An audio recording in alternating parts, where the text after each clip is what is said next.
Hey, how's it going? My name is Malcolm Tyson, and today I'll be going over things to keep in mind when generating content using AI. Now, I run my own AI-based content generation platform, so I've seen a lot. I know what people are using it for, and I understand sort of some of the problems that come with using AI to generate content. So today, what we're going to be doing is going over some of those things, and yeah, it's gonna be great. So let's jump right into it. First, we'll be talking about how AI works and why it's great at a high level, how it works. Then we'll be jumping into search engines, so AI content and search engines. A lot of people wonder, how will my content fare? How will Google view my content? So we'll touch on that a little bit. Three, are the things AI generates always true and factual? So we'll touch on that as well. How unique is AI content? A lot of people are using these AI content generation apps. So you might run into what I call collisions, where two people generate the same piece of content, even though they're not related to each other. So we'll touch on that. And then lastly, we'll touch on when and where you can use AI generated content. So first, I want to talk about GPT-3 a little bit. So GPT-3 has sort of led the charge with regard to these AI-based content generation apps. You go back a year ago and you didn't have this explosion of apps because, well, there was no API that made AI content generation so easily accessible. So that's sort of leading the charge. But with that, it's important to keep in mind that across the apps you're using, so let's say you use conversion AI, let's say you use copy AI, let's say you use niches, all these apps are using the same API under the hood. So there is the possibility of two different people in two different companies generating the same content if their inputs are similar. So if you're talking about the same subject, if your title is similar, it's very possible that you might generate the same text. I ran a test where I created a generic title. It was like, "What is SEO?" And when you plug that into various different apps, you actually got the same thing back, which is a little concerning if you're writing something as generic as "What is SEO?" But if your topic is a little more niche, if it's a little more focused, you might not run into this issue, but it's something to keep in mind because, again, there's so many apps using the same API. So it's definitely a possibility as I've seen it happen. So how do these apps work? How does GPT-3 work? So I like to think of it in this simple way. So what GPT-3 does at a high level is it attempts to guess what the next word should be. So if you are writing a blog post about the best beaches in the United States, it will write you a paragraph or write you a body of text that attempts to finish that sentence. So the best beaches in America are, and there's only so many words that can come after that. So GPT-3, which has already been pre-trained on lots and lots of data, lots and lots of internet articles, Wikipedia, even Reddit, all these different things. It's been trained on all these different things. So it knows what are some logical things that can come after that. So it guesses the next word. But on top of that, it also brings in context. So it's gonna, if you're talking about beaches, it's gonna know things about beaches in the United States.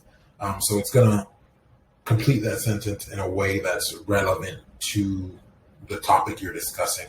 A lot of content generation tools that aren't GPT-3 based don't have that context piece, which is really crucial in making content that is believable, that doesn't require much editing.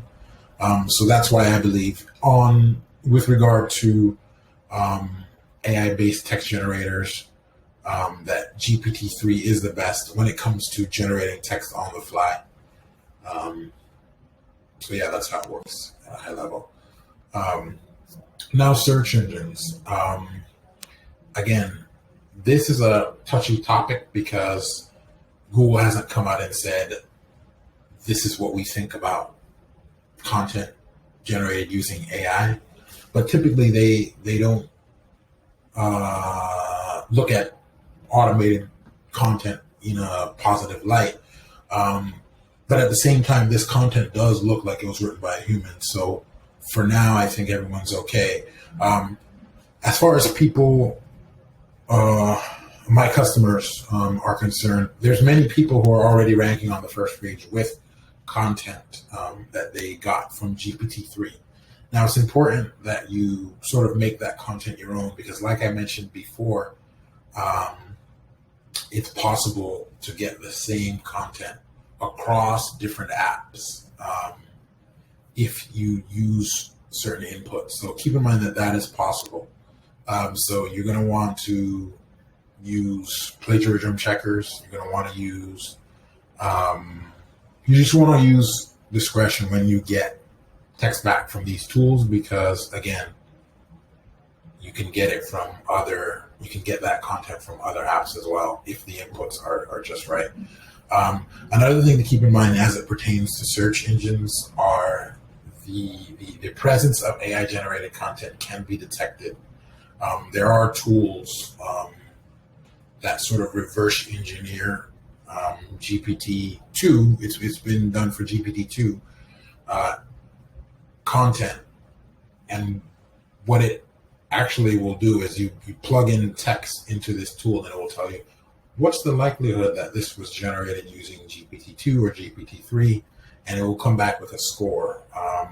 So one thing that's interesting, and I can share this link with you guys if you want to see it, but one thing that's interesting is you plug in, like, let's say an excerpt from a CNN article, and it will say 0%, but then you plug in things that were used, things that were generated using GPT-3, and it's not 0%, it's like 50%, 99%. So there's something about how GPT-3 puts words together that can be detected by algorithms. So I'm sure that as these tools get more popular, maybe Google will implement this as part of their ranking algorithm. Who knows? But for now, there's no official word from Google yet, partly because these tools are so new.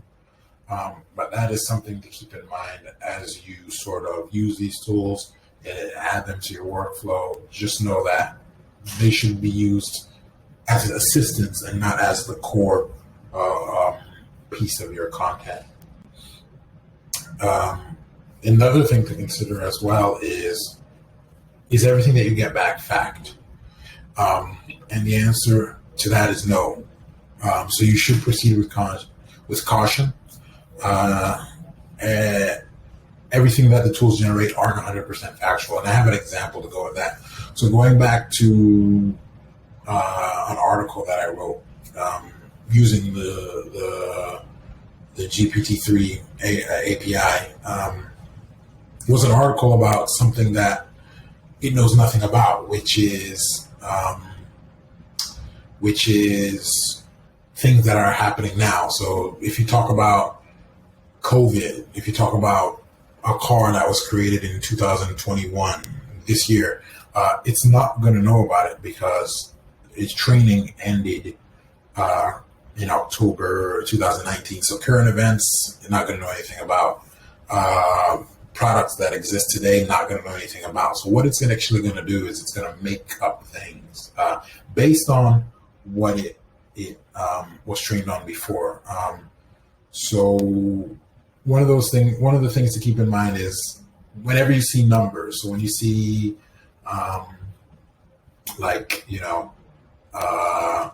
there were 300 blah blah blah, and that typically isn't going to be true. But what it should do is set off a red flag for you to say, okay, this is a number. It might not be true. Let me look it up. Another thing is dates. So dates, typically GPT-3 will get dates wrong. As it's getting trained on that data, it'll maybe see a year that was attributed to something else related to that event, and it'll tie that year to the wrong event. So whenever I see a date, it's always automatically make sure that's the right date. And names is another thing that it also can get wrong. So you might see these tools attribute certain achievements to people that aren't even real. So you really should proceed with caution once you get content back from any GPT-3 tool. That's one thing that I've seen. And lastly, just how unique is the content that is generated. So again, going back to what I've discussed, when you're using a tool that's GPT-3 based, every app is sort of hitting the same API, and there's nothing that says, only use this app, only query this content or request against this app. No, I've tested this. You can, with the same inputs across different apps, you can generate the same content or similar content. So it's not 100% unique. I call them collisions. There are collisions. And with that in mind, again, you really should have handy a plagiarism checker. So make sure that it's not just taking things straight off the web and serving them to you. Because it's been trained on the internet. So some of the pieces of content that you get back may be text that exists on the internet verbatim. So you're going to want to have a plagiarism checker handy. And I think as far as unique content goes, it's important to know that, again, this was trained on the internet. So you're going to get things that were on the internet, possibly, So it's not 100% unique. Treat this as an assistant. So treat AI content generation tools as assistants to help you in your content creation journey. And lastly, where can I use AI content? So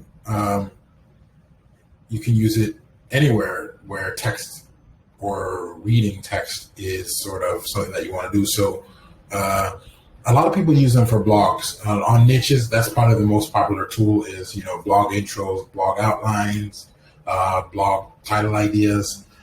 But you can also use it for email marketing. Hopefully in the future, I hope to use it with funnel creation. So anywhere from, emails to lead generation tools, like maybe a short ebook. So, the possibilities are endless. YouTube videos, we have YouTube videos ideas in our tool, social media posts, podcasts. So, the possibilities are endless. And I believe that it's really going to change the landscape of the internet, of digital marketing.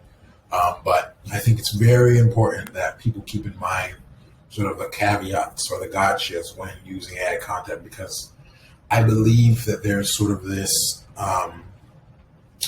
period when you're first exposed to AI content generation, and you're like, oh my God, you're blown away, and you just, ambition. You get really ambitious, and you're like, I'm gonna write all the content on my blog, my company's blog, or my own personal blog. I'm gonna write a book. I'm gonna do this, and there's a lot of things to keep in mind, as well as limitations.